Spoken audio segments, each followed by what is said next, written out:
നമസ്കാരം. C P എമ്മിന്റെ പ്രബല നേതാക്കൾ കോൺഗ്രസിൽ പോയി എം എൽ എമാരായാൽ എവിടെ ക്ഷീണം ചെയ്തില്ലെങ്കിലും സഭയിൽ സി പി എമ്മിന് അത് ക്ഷീണമാകും. അതാണ് സി പി എം ഇപ്പോൾ അറിഞ്ഞുകൊണ്ടിരിക്കുന്നതും. കഴിഞ്ഞ നിയമസഭാ തെരഞ്ഞെടുപ്പിൽ സി പി എം വിട്ട് കോൺഗ്രസിലെത്തിയ 3 നേതാക്കളാണ് എം എൽ എമാരായത്. ജി സുധാകരനും ടി കെ ഗോവിന്ദനും കുഞ്ഞികൃഷ്ണനും. സി പി എം കോട്ടയിൽ പൊട്ടിത്തെറി സൃഷ്ടിച്ചാണ് ഇവർ പാർട്ടിക്ക് വെല്ലുവിളി ഉയർത്തി യു ഡി എഫ് പക്ഷത്തേക്ക് പോയത്. ആലപ്പുഴയിൽ സി പി എമ്മിന്റെ കരുത്തനായിരുന്ന ജി സുധാകരനും കണ്ണൂരെ ടി കെ ഗോവിന്ദനും കുഞ്ഞികൃഷ്ണനും ഒക്കെ ഇപ്പോൾ സഭയിൽ സി പി എമ്മിന് വലിയ തലവേദനയാണ്. സി പി എമ്മിനെ അറിഞ്ഞു വിമർശിക്കാൻ കഴിയുന്നതെന്നതാണ് ഇവരുടെ വിമർശനത്തിന്റെ ശക്തി കൂട്ടുന്നത്. ഇതിന് ഒന്നാന്തരം ഉദാഹരണമാണ് കഴിഞ്ഞ ദിവസത്തെ എം എൽ എ ഓഫീസ് ഉദ്ഘാടനത്തിനിടെയുള്ള ജി സുധാകരന്റെ പ്രസംഗം. സഭയിൽ മുഖ്യമന്ത്രി വി ഡി സതീശൻ പ്രസംഗിച്ചപ്പോൾ മറുപടി പറയാൻ പോലും ഒരാൾക്കും കഴിയുന്നില്ലെന്നാണ് സുധാകരൻ പറഞ്ഞത്. സഭയിൽ പ്രതിപക്ഷത്തിന്റെ സ്ഥിതി പരമദയനീയമാണ്. ഈ അവസ്ഥ കണ്ടിട്ട് സങ്കടം തോന്നുന്നു. പിണറായി വിജയൻ സഭയിലിരിക്കുന്നത് നനഞ്ഞ കോഴിയെ പോലെയാണ്.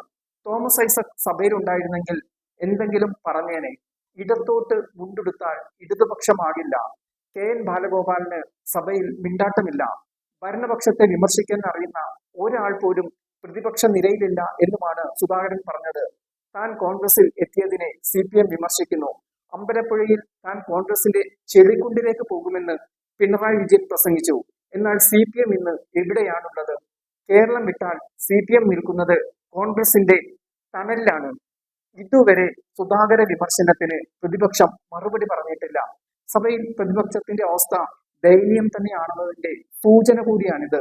ഗോവിന്ദനും കുഞ്ഞികൃഷ്ണനും കൂടി സഭയിൽ വിമർശിച്ചു തുടങ്ങുമ്പോൾ സി പി എമ്മിന് ഈ വിമർശനത്തിന്റെ ചൂടറിയാൻ കഴിയും.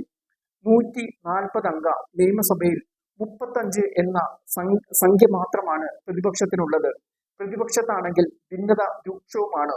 ഉപ നേതൃസ്ഥാനം ആവശ്യപ്പെട്ട് ലഭിക്കാത്തതിനാൽ സി പി എമ്മിനോട് കടുത്ത അകൽച്ചയിലാണ്. അടിയന്തര പ്രമേയം അവതരിപ്പിക്കുന്നതിൽ കൂടി വിട്ടുനിന്ന് പ്രതിഷേധത്തിന്റെ ആഴം സി പി എമ്മിന് സി പി ഐ ബോധ്യപ്പെടുത്തി കൊടുത്തിട്ടുമുണ്ട്.